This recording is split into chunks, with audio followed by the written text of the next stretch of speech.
A lot of my work does involve plumbing. This kind of screamed out to me the other day. I was at Home Depot and I found this called pipe weld. It's a one-step cleaner, primer, and cement for PVC pipes.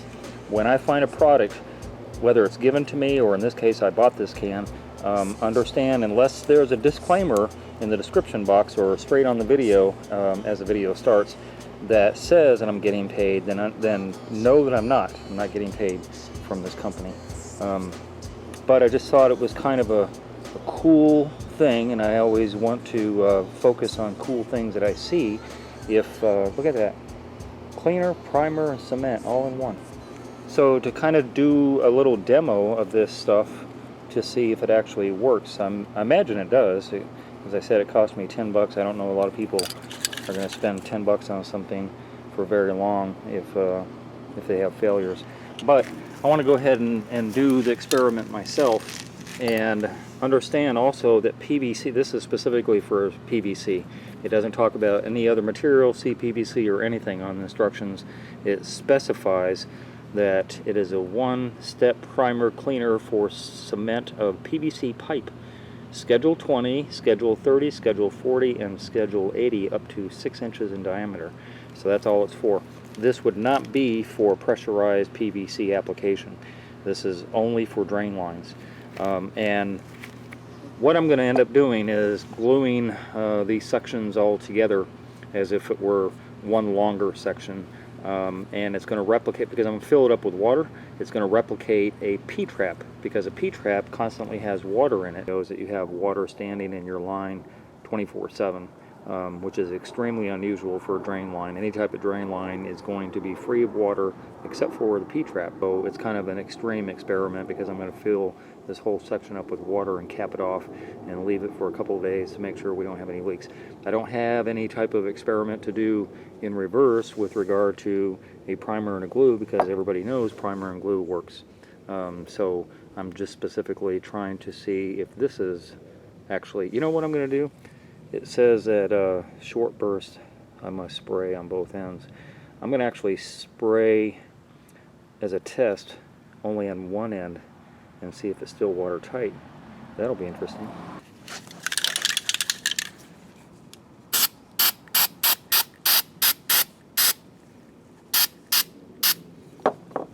Okay, just one end. I'm not going to spray both. And as you do with any time you're gluing something together, you always give it a twist.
I'm going to actually do this one with only one side glued as well.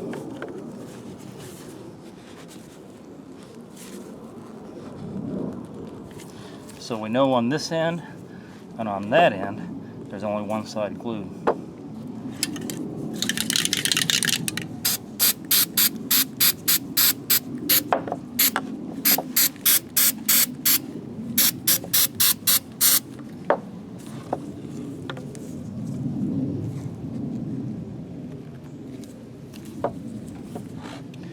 And I'm going to fill this end up with water.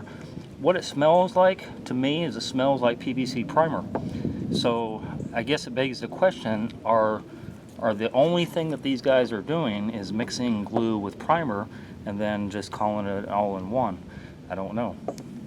I have waited the allocated 2 hours of dry time for final cure.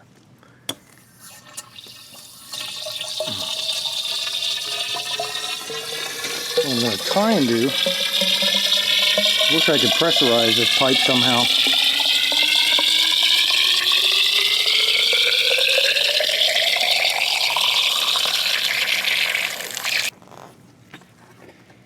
What I'm going to do is I'm going to fill up the rest of that with as much water as I can. As I said, if there was an easy way to pressurize this without getting my compressor out and a little bicycle tube tire inflator, I would do that. But I think what I'm probably going to do is leave it out in the sun as much as possible. That will increase the pressure a little bit with whatever air is left inside.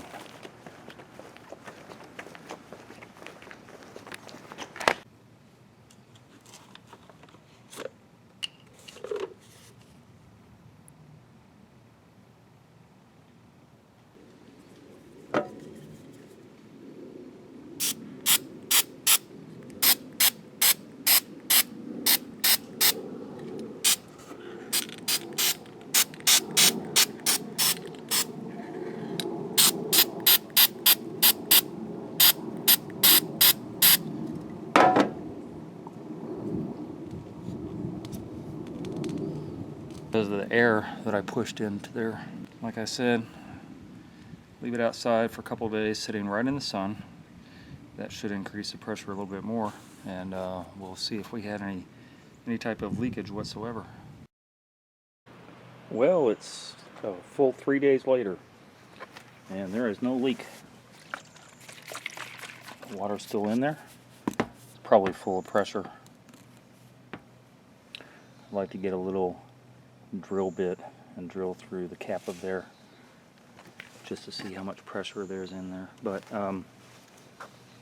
basic idea, the basic premise is that it does work even with those single glued ends, remember, top and bottom. Kind of expected that. I still don't know what the mix is. It just seems like it's primer and glue mixed together, which begets the question, I wonder if I just mix primer and glue together, if I would have the same concoction. Here is my final take on this product. Yes, it actually did work. It actually did what it's supposed to do. I don't know, you know, for 10 bucks a can, you can see that I had a lot of overspray, and I think, well, my opinion anyway, is that the cap on here, the spray cap, needs to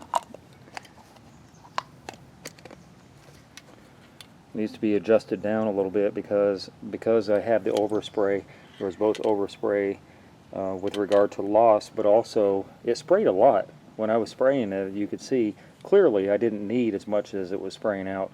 So I think they should do something about that. That's my opinion. But again, for 10 bucks, I don't know. You know, for what I get in this package for this stuff, I'm spending about $12, I think, about $12, $13 at Home Depot, and that lasts me, oh my gosh, probably 6 months, you know, on multiple jobs. I think that this little can, which is 5.5 ounces, I think this little can would last me, I'm guessing, probably 2, maybe 3 jobs, depending on how much of this line that I'm putting together. Usually it's not a lot. So I don't know, I don't see the advantage. The only advantage to this is that it's an all-in-one type of thing. A lot of times with these cans, especially with the primer, because it's so thin and the top isn't watertight, sometimes that has spilled in my toolbox before inadvertently, and sometimes the glue will dry up if it's not solidly capped off. And so that's a problem, but you know, it's operator malfunction usually. This would eliminate those problems, and that's the only advantage that I really see to spending that kind of money for something like this. For a homeowner, for somebody who doesn't use pipe a lot and doesn't want to, you know, foot the bill for all of this when they're not going to be using most of it anyway, then this is probably a good product for DIY or homeowner. But for me, I would you know, I have probably another half the can left, or maybe 2/3, and I will definitely keep it in my truck. And when there is something hard to reach, hard in the wall to get to, that I can't get the brush to easily, then I'll probably pull this out as a last stop effort to try and make my job easier. Just don't see the advantage on a day-to-day basis for a plumber to have something like this. Although, you know, any tool is good to have in a toolbox. You know, you never know when you might need something like this. I hope you enjoyed that video. If you did, then subscribe. Hit that button and subscribe. I make nothing off of YouTube, so please be a Patreon member. I'm going to post a link down below to my Patreon account, and you can donate $1, $5, $10, $20 a month. Just pledge that on a monthly basis. That will help me produce more videos and content so that you can watch and learn from my channel. And donate at least $50 if you're going to call. If you're going to call for advice, donate to my PayPal, please. Donate first, and then feel free to call me or email me for advice. Otherwise, business calls only, please.